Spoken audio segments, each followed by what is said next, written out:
Alright, here's the newest vivid dream drop. My hometown is flooding, but it's not just any flood, it's radioactive nuclear runoff. If you touch it, there's a high percentage chance that you'll get cancer or whatever happened to the people at Chernobyl when they touched the cement. You know, yeah.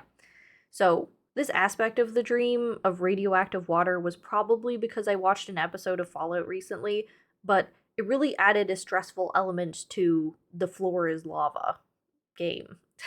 So the water is so potent that not only will it kill you or cause severe health effects, but it'll ruin everything that it touches too. Like, that shit gets in your house and you've lost everything. Like, it's gone. You can't have that anymore. There's no recovering that. So the water levels are rising down Main Street, and there's nowhere to go but up for everybody that was there, because this was a sudden dam burst or whatever. I don't know. We were all there, and then we all just had to, like, oh god, we're climbing now. So people in higher apartments are blocking up their patio doors and windows, hoping to stop the water coming in if they can. And nobody knows when the water levels will stop rising. And it's a really unfortunate, awkward situation because they're basically sealing themselves to a fate. But there aren't really any better options. Like, you gotta pray that the seals hold on your apartment and you can keep your home and not die if a leak springs. But at the same time, everyone can't ascend up the building. There's so many people per building to crowd into the top spots. And those who own the top apartment spots are trying to barricade anyway, so why would, like, they let you in? So I'm a lone person in the dream. No one and no things holding me back. I'm scaling up the balcony system, trying to appeal to people to let me in, because this is a long duration, like, it's been days, resources are becoming a thing.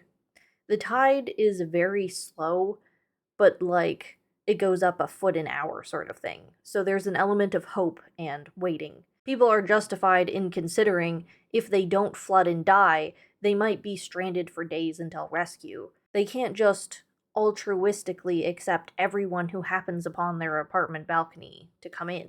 Of course, you could be an asshole and try to break in to an apartment, but the odds of being outnumbered and getting chucked into the death river below is too high. There isn't a lot of crime going on yet. Lots of people are just going up and up and up, making bridge systems to get to the next highest apartment complex over, and they just keep going. Oh, just up and up and up. Somehow, in the dream, I convince an apartment of roommates to let me in. We're all millennials. They've got the feeling of a nice D&D group.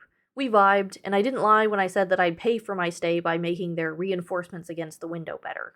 So that's what I spend my time doing. We spend a day together and grow pretty attached, but the tide is still rising.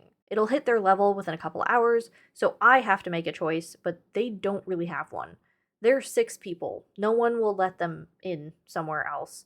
I'm much less intimidating and useful on my own, so they're going to take the risk and stay and just try to block it up and tough it out. But I leave. And it was sad to say goodbye. I don't think any of us assume that they'll live long if rescue doesn't come, and I'm basically leaving them to die. And I wake up very sad. But the funny thing is that sometimes when I fall back asleep again after a particularly vivid dream, it will either restart or continue, or it will be a new dream, but I carry knowledge of the past one with me sometimes. So I had another dream immediately after that was the latter. It was a time skip after the flood is done and dried up, and they did find a means to clear the radiation off of everything so the town isn't totally abandoned. And I've come as a as a demon slayer as a profession because I'm kind of haunted by what happened in the flood, the people that I left behind, the people that I couldn't save. And I'm suffering some like major guilt and want to find a noble, worthy death through finally saving someone else. Good enough, I guess. But that shit isn't working for me, apparently. I want to die, but it's not happening fast enough, so I plan on doing something taboo that will force another Slayer's hand into taking my life. It's dream logic, so unlike the first dream where it was very kind of grounded in a physic, this one isn't as straightforward. So I left a note for my Slayer squad so that they'd have some closure, but they find it too soon. Like, they find it before I'm dead and they're gonna try and stop me. So they start running around the streets looking for me, trying to stop me. And I end up grabbing a big blanket to shroud myself as a disguise and pretend to look at some street art. But one of them gets way too close to finding me, and I feel super anxious and rushed. Worse than dying would be having to explain and repair things after a failed attempt at suicide. So I hurry into a back alley, find a prime looking victim, and sure enough, a demon jumps out. I make sure the demon scratches me real good, but do end up killing it rather than letting it just kill me outright so the bystander doesn't suffer its comeback. So I guess that means I'm infected? Going to become a demon too, like they're zombies or something? Another Slayer, who I don't know, shows up.